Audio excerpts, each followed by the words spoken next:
Saya ini kan dari kecil sudah terbiasa melihat hal-hal yang tidak adil, saya akan berontak. Bukan seperti saya melihat kalau ketidakadilan, saya akan speak up. Melihat bagaimana sih pelaksanaan dan persiapan pemilu 2024. Regularitas pemilu yang dilaksanakan di Indonesia itu 5 tahunan.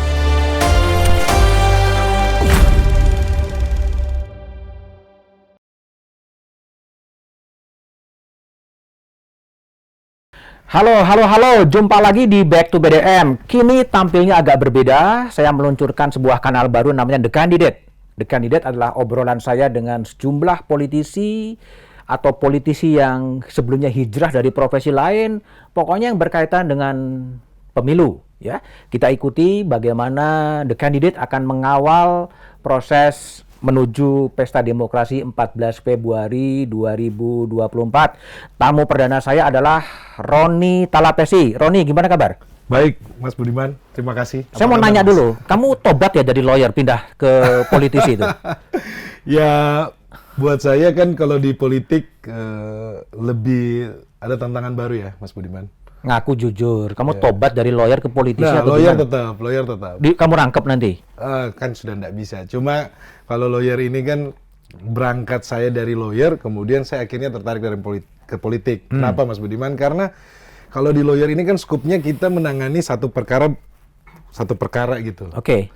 Jadi saya berpikir bahwa ketika saya nanti di politik, saya bisa masuk di parlemen, tentunya kita bisa membuat undang-undang yang pro terhadap masyarakat lebih luas, dan ada juga kan fungsi pengawasan. Oke, itu nantilah ya. Iya. Roni Talapes ini kalau Anda ingat adalah kuasa hukum dari Richard, ya. Kenal Richard? Itu anggota Brimob yang terkait dengan kasusnya Verdi Sambo. Ia banyak dipuji dan dipuja karena kejujurannya, mengakui bahwa apa yang disebutkan oleh Mabes Polri pada waktu itu terjadi skenario tembak-menembak. Ternyata Richard hanya sekedar menjalankan perintah. Saya tanya dulu, Richard gimana kabarnya? Puji Tuhan, Icat kabarnya sehat, Mas Budiman. Kapan Jadi, bebas? rencananya bulan Agustus. Bulan Agustus. Sekarang Richard akan bebas. kita sedang mengurus administrasinya di Dijenpas, Kemenkumham. Ya, kita mohon dukungan dari publik, doanya sehingga prosesnya berjalan lancar, administrasinya. Jadi kalau tidak ada halangan, Agustus, Mas Budiman. Agustus ya? Ya. Itu Richard Eliezer akan bebas pada Agustus. Seharusnya kapan? Kalau ngikutin norma itu Richard akan bebas Kalau kapan? jalanin 1,5 tahun kan berarti Agustus ini dia jalanin 1 tahun. Karena 1 tahun? penahanannya 5 Agustus. Ada remisi khusus yang dia juga? Ya, karena remisi khusus ini kan terkait dengan berkelakuan baik, kemudian kooperatif, kan ada penilaian juga dari rekan-rekan dari Dijenpas Kemenkumham, dan itu yang menjadi pertimbangan sehingga Richard Eliezer bisa mendapatkan remisi.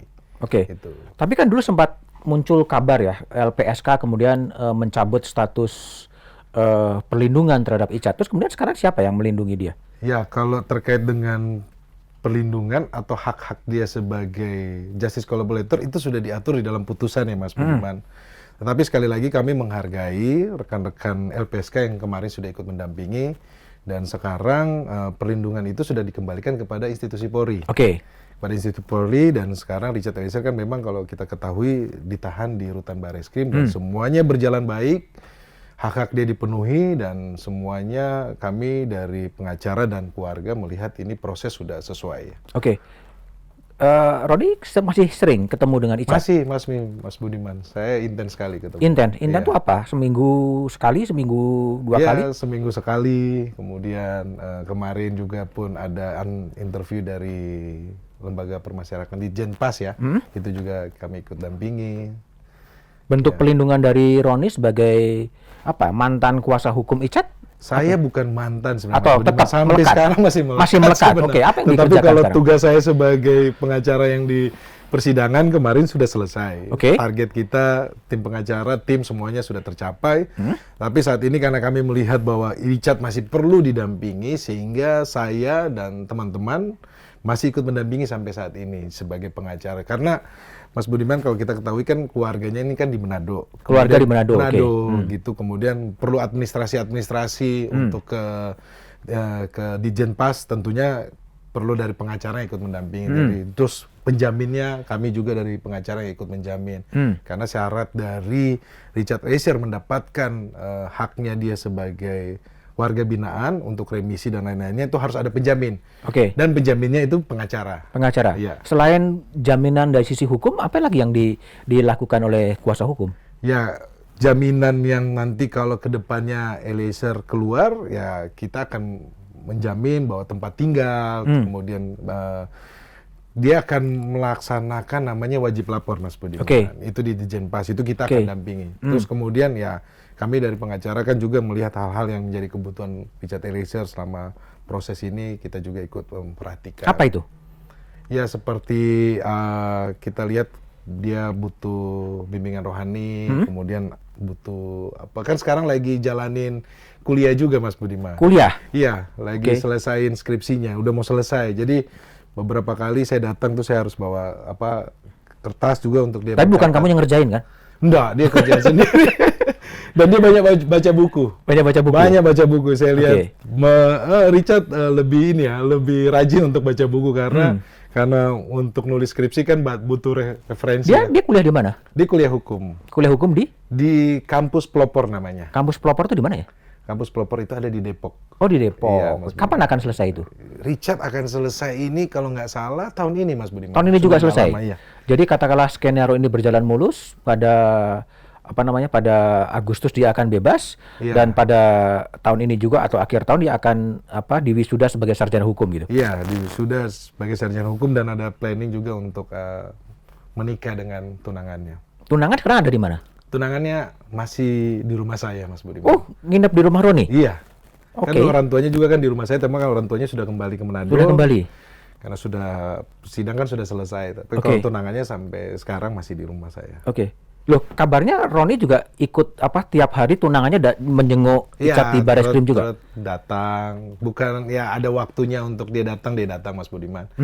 Mungkin kita dampingi. Termasuk menyediakan atau memasakkan makanan kesukaannya Iya, Richard? kadang-kadang kan Richard pengen namanya kita besuk kan kita bawa makanan kesukaan gitu. Pengennya makan ayam rica-rica khas Manado kan. Khas Manado. Iya, ada beberapa kan Richard pengen makan ya kita bawa gitu. Masak dari rumah. Masak dari rumah diantar ke rutan Baris Krim. Iya, iya. Jadi sampai sebegitu dalam sebetulnya pendampingan dari lawyer terhadap Richard. Ya, Mas Budiman, saya anggap Richard Eliezer ini sebagai adik saya dan istri saya menganggap bahwa keluarga menganggap bahwa mereka seperti keluarga kami. Tapi memang bukan keluarga kan sebetulnya, hanya hubungan ini yang paling mendekatkan menjadi keluarga ya. Iya, karena proses ini akhirnya kita menjadi dekat. Kan kemarin saya juga sama orang tuanya kan ziarah juga, Mas Budiman. Kami baru ziarah, kami pergi beribadah dan beribadah ke Israel, berangkat sama-sama, orang tuanya juga bareng. Karena ya kami mensyukuri ya bahwa proses ini semuanya berjalannya sudah sesuai dan ini juga pun berkat dari doa banyak orang, berkat dari Tuhan dan juga pun kami terima kasih kepada keluarga dari almarhum Joshua yang ikut juga mendukung. Jadi kemarin kami mengadakan ziarah ke Israel. Ke Israel. Oke. Kalau refleksi Roni selama menjadi kuasa hukumnya Richard apa itu sebetulnya? Ya, refleksi saya sebagai pengacara adalah dalam hal ini kita lihat bahwa ada sisi kemanusiaan, Mas Budiman. Penegakan hukum, ya, tetapi ada sisi kemanusiaan yang dimana kita melihat bahwa korban ini kan latar belakangnya dari orang yang tidak mampu. Dan Richard juga pun dari keluarga yang sederhana atau tidak mampu. Jadi refleksinya adalah kita ke depannya supaya lebih hati-hati dan juga pun kalau buat Richard dalam menerima perintah juga pun hati-hati dan juga untuk menjadi pembelajaran untuk kita semuanya, Mas Budiman, bahwa tidak ada orang yang mau kejadian ini terjadi gitu loh. Oke. Anda mendampingi Richard betul-betul pro deo ya? Pro deo. Sama sekali nggak ada biaya apapun juga? Tidak ada, Mas Budiman. Dan saya memang panggilan hati ya, Mas Budiman kan. Sehingga kalau teman-teman di publik melihat kok ini pembelaannya sampai ini karena kita kerja menggunakan hati. Dan tim yang bergabung juga itu semuanya pro deo, pro bono. Dan ahli yang kita hadirkan semuanya pro deo. Tidak ada yang dibayar pun. Satu sepeser. Tidak ada yang dibayar? Tidak ada. Jadi Bahkan semua datang tuh karena memang dari hati gitu untuk membantu Richard Eliezer. Meskipun banyak juga orang mengatakan sekarang orang menjadi saksi ahli di persidangan, di pengadilan itu ada biayanya gitu. Ya, kalau saya tidak tahu ya untuk kasusnya, ya, tetapi seperti untuk menghargai profesinya, mereka biasanya ada biayanya ya sebagai ahli ya, karena akademisi kan. Tetapi untuk kasus Eliezer tidak ada, Mas. Sama sekali tidak ada. Tidak ada. Jadi memang benar-benar datang itu saya seperti Romo Magnis, saya ngobrol, Romo mau bantu, buat saya itu luar biasa. Datang, saya jemput pagi-pagi ke pengadilan, terus pulang saya antar. Terus kemudian ada Mas Albert Aris, ada ya semuanya datang itu mereka tidak dengan tidak mau menerima apa-apa, dan ini secara pro bono. Oke, ada baik. Mbak Lisa juga. Baik, jadi itulah kisah perjalanan dari Roni Talapesi yang hampir selama 3 bulan atau 4 bulan lebih selalu muncul di panggung televisi untuk melakukan pembelaan terhadap Richard Eliezer, yang kabarnya Richard Eliezer akan bebas pada bulan Agustus ini dan juga akan selesai kuliah di Fakultas Hukumnya pada tahun ini juga. Dan sekarang Roni kemudian hijrah menjadi politisi, nyalek ya sekarang ya? Iya, Mas Budiman, saya diberikan kepercayaan untuk maju sebagai bakal calon anggota legislatif dari Partai PD Perjuangan.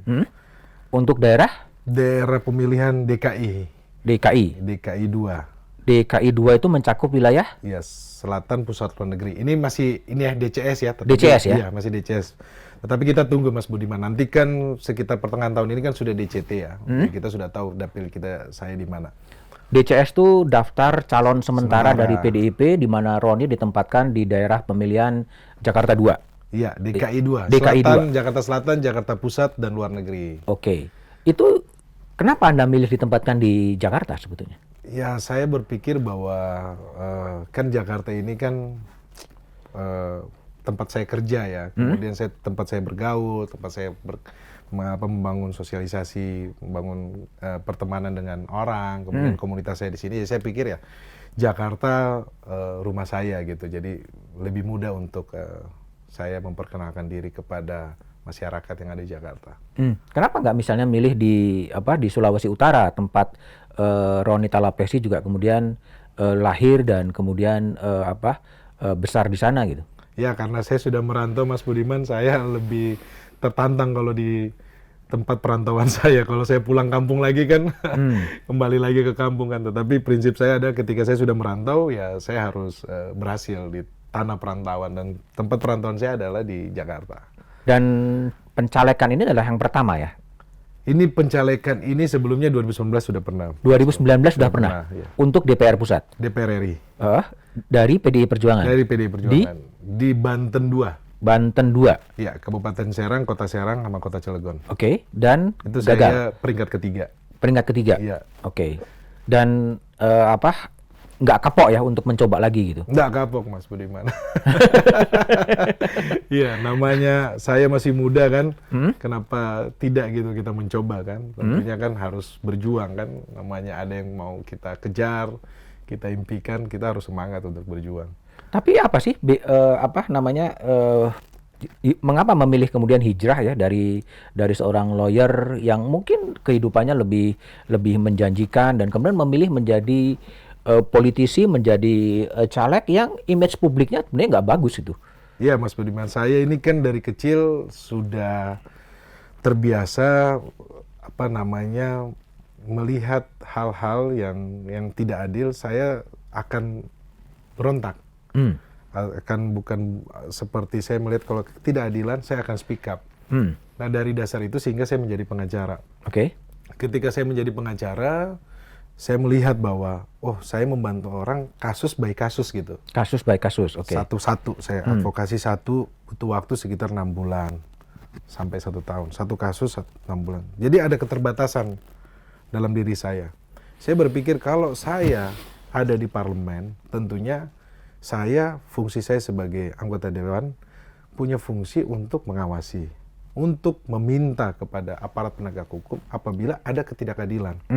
Saya berpikir seperti itu, dan tentunya dalam menyusun suatu peraturan atau undang-undang, menyusun undang-undang yang pro terhadap masyarakat terkait dengan isu-isu hukum ya, Mas Budiman. Saya berpikir seperti itu. Jadi saya bisa secara luas jangkauannya, tidak hanya satu kasus. Kan kita satu kasus ini kalau kita lihat sekarang sudah dengan era keterbukaan media, sosial media seperti ini, akhirnya kan semua banyak ikut mengawasi.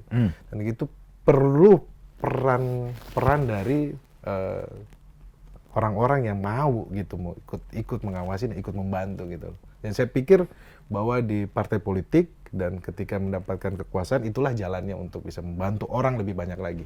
Apa Anda yakin bahwa ketika menjadi anggota DPR, idealisme seorang Roni ini bisa terwujudkan di Ya, tengah hegemonik partai politik? kalau kita lihat kan situasi sekarang, Mas Budiman, ya ada oknum-oknum ya. Tetapi kan Oknum tapi banyak. oknum Atau semuanya oknum? tetapi kalau tidak ada orang yang baik, yang punya niat untuk masuk ke dalam politik, kita tidak bisa biarkan itu cuma hanya menonton saja kan, Mas Budiman. Kita harus terjun juga. Dan saya pikir bahwa dengan era keterbukaan ini, orang-orang tahu bahwa orang-orang yang sudah punya track record bagus, sudah punya jejak rekam, dan sudah ada kerja nyata, masyarakat bisa menilai itu. Dan itu kan masyarakat ikut mengawasi juga. Karena kembali lagi, ini udah keterbukaan era sosial media seperti ini, Mas Budiman. Jadi saya pikir bahwa orang-orang baik ini harus duduk di dalam parlemen gitu loh.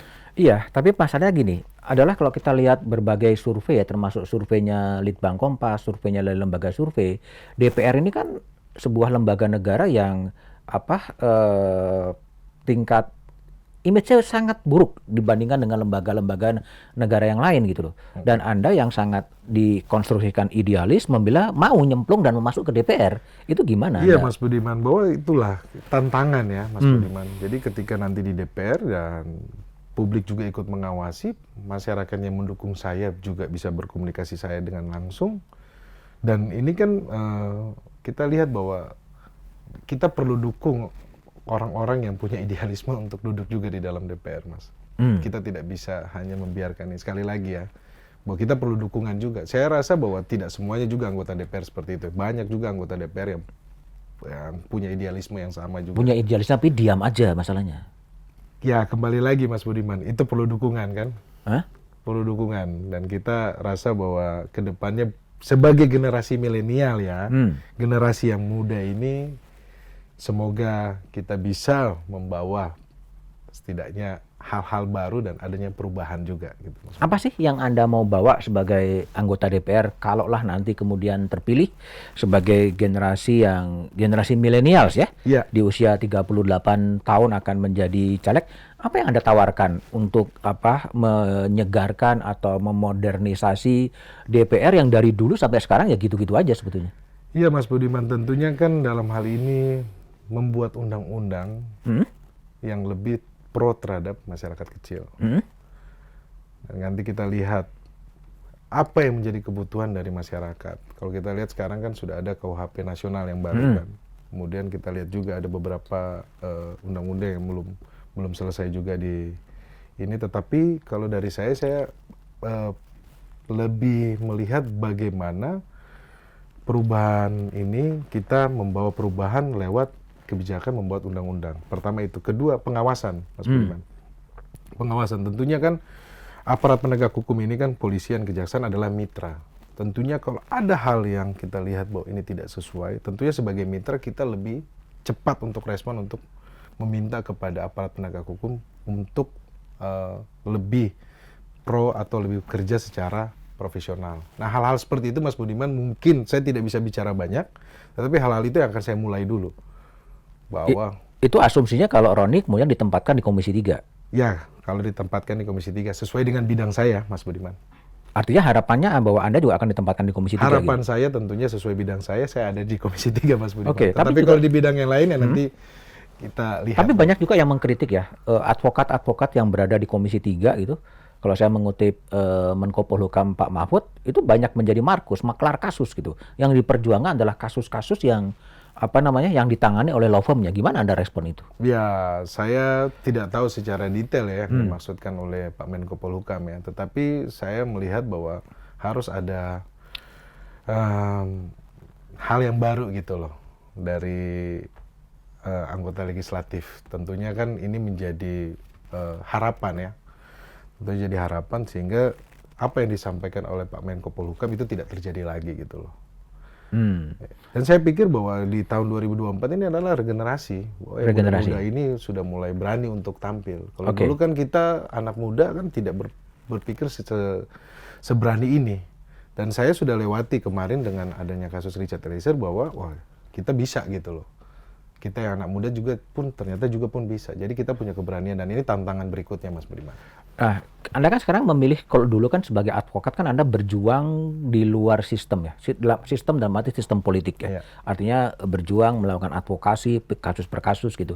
Tapi sekarang menjadi DPR berada dalam sistem legislatif di situ gitu. Iya. Anda meyakini berjuang di dalam DPR dalam kondisi sekarang itu bisa lebih menyelesaikan persoalan? Betul Mas Budiman. Kalau saya lihat bagaimana saya mempelajari Bu Mega, bagaimana berjuang, terus dulu melawan kekuasaan, Orde Baru, bertahan, dan akhirnya juga pun bisa.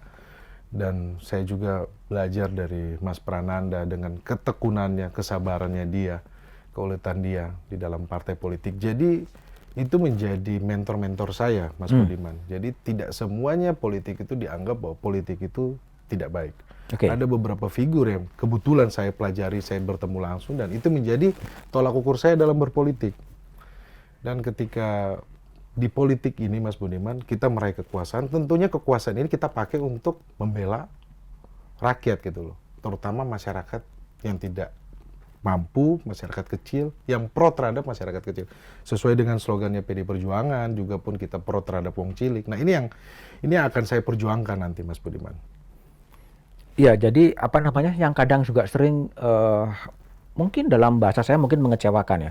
Apa yang disampaikan oleh para caleg itu ketika dia campaign adalah sesuatu yang ideal, yang baik gitu. Tapi ketika kemudian dia menjadi DPR, dia kemudian seakan-akan melupakan dari konstituen dia. Gimana Anda merespon asumsi itu? Ya, saya pikir bahwa sekarang masyarakat sudah lebih kritis, lebih cerdas, kemudian mempunyai akses informasi media, sosial media. Saya pikir masyarakat akan memilih benar-benar yang sudah kelihatan kerjanya, Mas. Kerja nyata. Oke. Yang sudah ada track recordnya, Mas Budiman. Oke. Iya. Saya nggak bilang saya ya. Iya, tapi iya, oke. Itu Oke. jadi acuan. Kalau bilang saya nanti ditegur dikira- KPU, ditegur Bawaslu ya.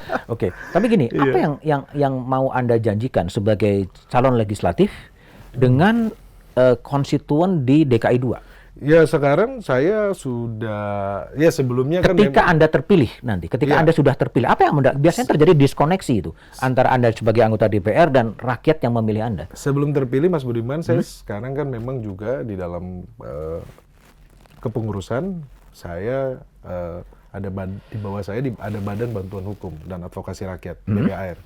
Itu adalah badan advokasi rakyat ya yang kita berikan secara cuma-cuma kepada masyarakat, dan itu sudah kita jalankan di DKI ya. Kebetulan saya wakil ketua bidang hukum dan di bawahnya badannya itu Badan Bantuan Hukum. Kemudian kita sudah advokasi masyarakat, layanan hukum secara gratis. Itu sebelum ya? Sebelum. Sekarang Jadi, ya artinya? Iya, sebelum. Jadi menurut saya ketika nanti kita jadi ya, yang kita akan kuatkan adalah bagaimana kita bisa memberikan akses kepada masyarakat untuk mendapatkan layanan hukum. Layanan hukum. Khusus terhadap apa konstituen di DKI 2 yang kalaulah kemudian memberikan suara dan mengantarkan Anda ke parlemen, apa yang Anda mau janjikan terhadap konstituen dari DKI 2 ini? Iya, jadi kalau saat ini Mas Budiman, saya sedang mengadvokasi buruh migran yang ada di Myanmar. Ini ada 12 orang yang disekap, yang buruh migran yang disekap di Myanmar dan mereka tidak bisa keluar. Jadi kemarin kita sudah advokasi Mas Budiman, sudah 9 sudah kita advokasi, sudah keluar.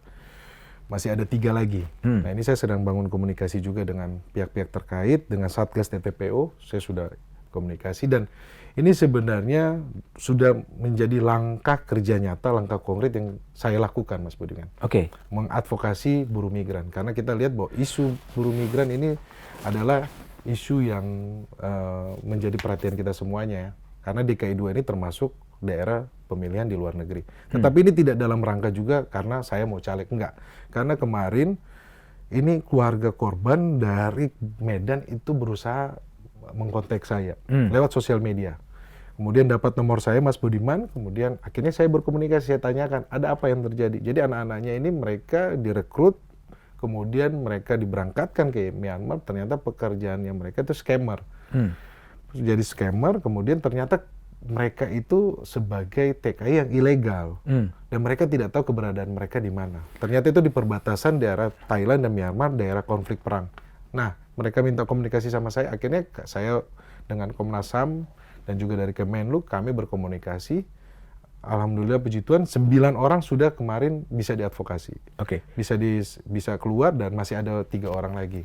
Tapi gini, Roni, yang jadi kadang menjadi pertanyaan publik ya, adalah selalu terjadi diskoneksi. Orang itu ketika dia sudah menjadi anggota DPR, dia akan melupakan konstituennya, dia akan melupakan daerah pemilihannya. Ya, kalau kita rujuk misalnya dalam kasus Lampung, ketika ada jalanan rusak, ya, ketika ada jalanan rusak, itu anggota DPR itu nggak bersuara, anggota DPD Dewan Perwakilan Daerah nggak bersuara, yang bersuara adalah TikToker gitu. Iya. Nah, pertanyaan saya adalah, apa yang mau Anda lakukan melihat fenomena terjadi sebuah keterputusan antara rakyat yang memilih dengan anggota-anggota DPR ini? Iya Mas Budiman, karena saya beberapa kali bertemu teman, ada teman tanya, Mas Roni tidak ada sekretaris, tidak ada orang yang biasa menghandle jadwal, komunikasi apa. Saya bilang enggak, saya handle sendiri. Dan nomor saya cuma 1. Dari dulu sampai sekarang nomor saya cuma 1. Saya membiasakan diri untuk berinteraksi dengan orang langsung. Saya tidak mau ketika orang mau berinteraksi dengan saya harus lewat sekretaris, lewat apa. Saya tidak mau. Dan ini memang saya lakuin Mas Budiman. Jadi mungkin beberapa teman-teman yang ada di sosial media tahu kalau setiap di DM saya pasti jawab apa menjadi pertanyaan jawab. Jadi ini akan saya terus gunakan Mas Budiman bahwa ketika terjadi sesuatu silakan kontak saya langsung.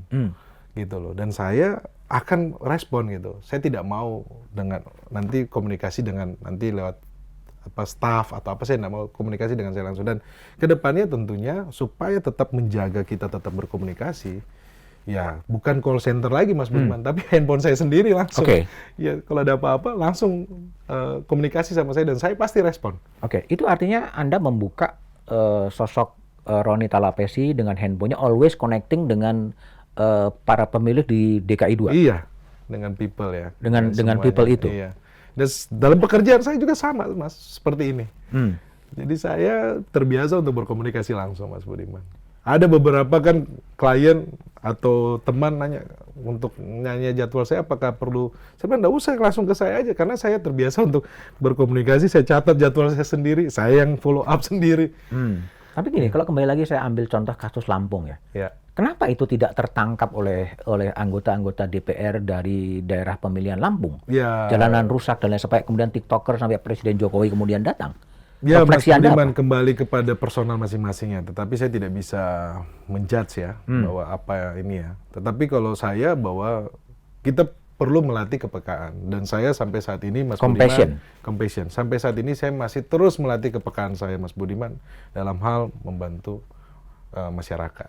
Kemudian terhadap isu-isu orang kecil, saya terus melatih kepekaan dan saya melihat bahwa ya saya berpartai di PD Perjuangan ini sesuai karena kepekaan saya ini semakin diasah dan semakin terlatih. Kalau kemudian aspirasi yang Anda bawa berbenturan dengan kemudian keputusan partai politik? Aspirasi yang dibawa? Ya, misalnya ada aspirasi yang disuarakan oleh masyarakat, katakanlah soal rancangan undang-undang perampasan aset. Tapi pada sisi lain, ketua umum partai politik kemudian tidak menghendaki itu. Iya, apa yang mau dikerjakan? Saya pikir bahwa perlu namanya kan kita berkomunikasi secara politik Mas Budiman. Tentunya kan apa yang menjadi harapan dari masyarakat tentunya harus kita tampung, kita dengarkan. Dan kita harus melihat secara luas gitu Mas Budiman. Secara luas. Jadi komunikasi-komunikasi itu saya pikir bahwa di era yang sekarang ini akan lebih mudah Mas Budiman ketika kami anak-anak muda sebagai yang dari milenial kemudian diberikan kepercayaan, saya pikir bahwa kita bisa berkomunikasi dan memberikan pendapat yang lebih luas ya Mas Budiman. Jadi apa yang menjadi aspirasi masyarakat itu bisa dilaksanakan. Saya pikir seperti itu. Kalau nanti Anda terpilih sebagai anggota DPR, Anda merasa sebagai wakil rakyat atau wakil partai politik? Wakil rakyat Mas Budiman. Gimana Anda membedakan antara wakil partai politik dan wakil rakyat? Iya, kita adalah petugas partai, tetapi ketika kita duduk, kita adalah petugas partai yang melayani masyarakat, Mas Budiman. Jadi kita harus melayani masyarakat. Kita adalah wakil rakyat, gitu loh. Nah, tadi pertanyaan, kalau terjadi benturan antara aspirasi rakyat dengan kemauan dari partai politik, gimana Anda mencari jalan Keberpihakan tengah? terhadap rakyat tentunya, Mas Budiman. Kita harus berpihak kepada rakyat. Berpihak kepada Iya, rakyat. tetapi Itu berkomunikasi secara elegan, secara politik, saya rasa lobby-lobby politik itu bisa dilaksanakan. Oke. Saya nanya, bayangan Anda DPR yang ke depan tuh akan jadi seperti apa sih? Apakah tetap begini-begini saja? Banyak orang mengatakan bisa saja kemudian dengan perkembangan media sosial itu menjadi the end of political party sebetulnya. Akhir dari partai politik. Saya pikir bahwa kekuasaan itu kan tetap harus lewat partai politik, Mas Budiman, supaya tertata rapi, kemudian berkesinambungan, kemudian orang-orang yang duduk itu memang pilihan. Bahwa saya melihat bahwa partai politik sekarang kan sudah mulai membuka diri, terutama Mas Budiman untuk kami anak-anak milenial ini kan, menerima kita anak-anak muda dengan cara berpikir kita yang punya idealisme. Dan saya pikir bahwa kedepannya akan lebih baik, Mas Budiman. Lebih Harus baik. optimis. Harus optimis. Yes. Meskipun dari survei ke survei, tingkat kepercayaan publik pada partai politik itu rendah banget ya. Harus optimis, Mas Budiman. Tapi apa sih yang bikin rendah itu? Mungkin ya sekarang masyarakat tidak puas ya dengan situasi yang sekarang, tetapi sekali lagi bahwa tentunya memperbaiki diri lebih baik lagi, kemudian menerima anak-anak muda untuk diberikan ruang, dan saya pikir ini hal yang baik. Dan pemilih 2024 relatif banyak generasi-generasi Z yang akan tampil ya. Iya, Gen Z. Gen Z ya. Iya, Gen Itu Z. apa ya? Perilaku politik yang berbeda dengan generasi-generasi saya baby boomer gitu. Iya. Kami milenial kritis, mereka Gen Z ini lebih kritis lagi. Lebih kritis lagi. Lebih kritis, tapi mereka berharap bahwa diberikan ruang juga untuk mereka berbicara ya. Saya sudah bertemu beberapa teman-teman Gen Z yang mereka prinsipnya adalah mereka mencintai bangsa ini, mereka mendapatkan bangsa ini ke depannya menjadi bangsa yang hebat, dan itu sama seperti kami generasi milenial. Visinya sama bahwa ini adalah bangsa yang besar dan harus kita jaga bersama-sama gitu. Oke. Roni, menurut Anda sebetulnya apa sih akar masalah dari bangsa ini? Kalau kemudian kok begini-begini terus tidak maju seperti yang dibayangkan? The root of the problem yang Anda bayangkan masalah bangsa ini sebenarnya apa sih yang paling hakiki dan paling mendalam sebetulnya? Ya, ketimpangan Mas Budiman. Ketimpangan apa? Ketimpangan dari sisi ekonomi, kemudian kita lihat ketimpangan juga dari sisi penegakan hukum. Tetapi sekali lagi Mas Budiman, ini makin hari makin bagus, makin baik. Contoh lah kemarin, seperti kasus yang kemarin. Dari orang yang bilang nggak mungkin ini terjadi, ternyata itu bisa. Bahwa wajah penegakan hukum ini harus kita harapkan juga. Harus kita yakin bahwa kedepannya lebih baik. Dan itu terjadi Mas Budiman. Tentunya kan dikawal oleh teman-teman, kemudian banyak publik yang ikut mengawasi. Dan hal-hal seperti ini yang menjadi masalah bangsa ini, saya pikir bahwa kedepannya akan ada pemimpin yang memang bisa menyelesaikan, memperbaiki yang lebih baik lagi ya. Oke. Kalau saya tanya, sebetulnya patron politik Anda atau orang yang diidolakan oleh seorang Roni Talapesi siapa? Prananda Prabowo. Kenapa Prananda Prabowo? Iya, saya langsung dia menjadi mentor ya. Beliau menjadi mentor saya dan saya melihat bahwa seorang politisi yang tenang, yang ulet, detail, seorang politisi yang tidak mau berkomunikasi dengan baik, menghindari konflik, menyelesaikan masalah dengan dialog, dan itu buat saya itu baik dan itu menjadi patron buat saya, Mas Budiman. Meskipun dalam kiprah secara nasional belum terlalu menonjol ya? Ya, kalau kemarin kita lihat sudah ikut mendampingi Mas Ganjar juga dalam pengumuman capres dari PDI Perjuangan, kita sudah lihat, dan ya beberapa kesempatan juga sudah muncul, dan ya itu kita lihat ke depannya nanti ya, Mas. Kalau di luar negeri ada nggak sosok idaman yang kemudian selalu menginspirasi bagaimana Roni bertindak sebetulnya? Ya kalau saya Mas Budiman ya dari luar negeri Saya tidak banyak ini ya, saya lebih ke dalam negeri. Dalam ya. negeri. Iya. Oke, kalau negara impian atau negara yang menjadi ideal bagi seorang Roni Talapesi, negara mana sebenarnya? Negara saya yang ideal, Indonesia Mas Budi. Indonesia. Tetap Kalau di luar Indonesia. negeri? Di luar negeri, saya melihat negara yang ideal adalah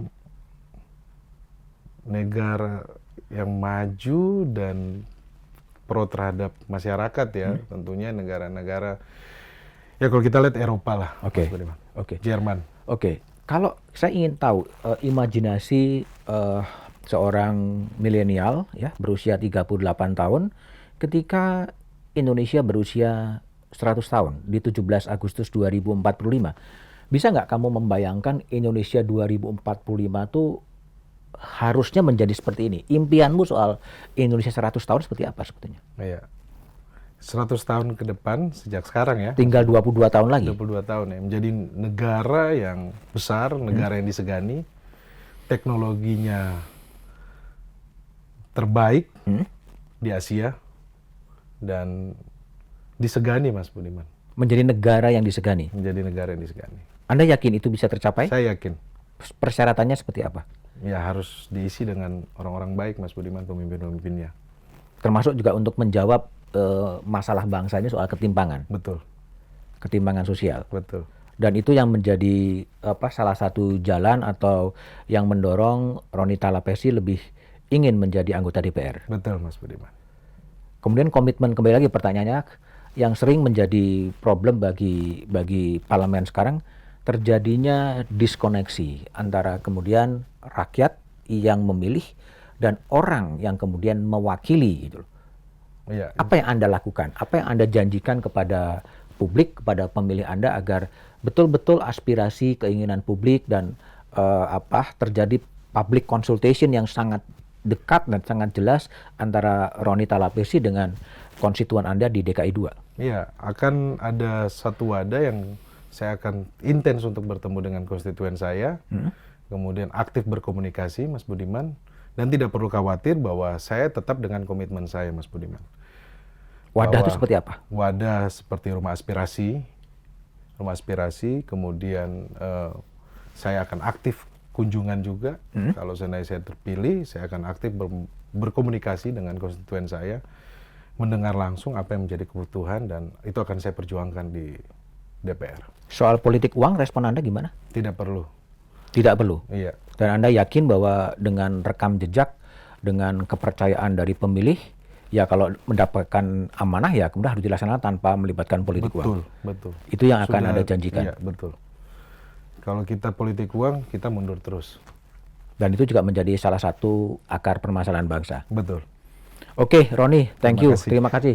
Demikian obrolan saya Back to BDM The Candidate dengan Roni Talapesi, seorang pengacara dari Richard Eliezer yang sekarang hijrah mencoba peruntungan di jalur politik menjadi bakal calon legislatif untuk DKI 2 dari PDI Perjuangan. The Candidate akan hadir lagi dengan tamu-tamu yang lain yang akan membicarakan soal isu politik, isu pemilu, isu parlemen, dan berbagai isu yang berkaitan dengan politik di tanah air. Jumpa lagi di Back to BDM The Candidate edisi berikutnya.